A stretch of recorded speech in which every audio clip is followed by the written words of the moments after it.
Hello and welcome to Do-It-Yourself channel. Today I will show you where to find the option and how to change preferred Braille grade in Realme 14 Pro phone. So, how to switch our preferred grade. So, settings. Next in settings we are looking for accessibility and convenience, then accessibility.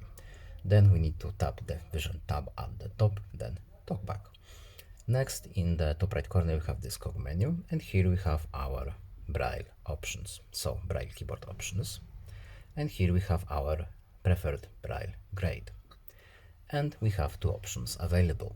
We have Contracted Braille and Uncontracted Braille.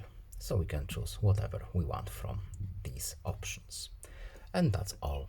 I hope this video was helpful to you. Please leave a like and subscribe. Have a nice day and see you in the next video. Goodbye.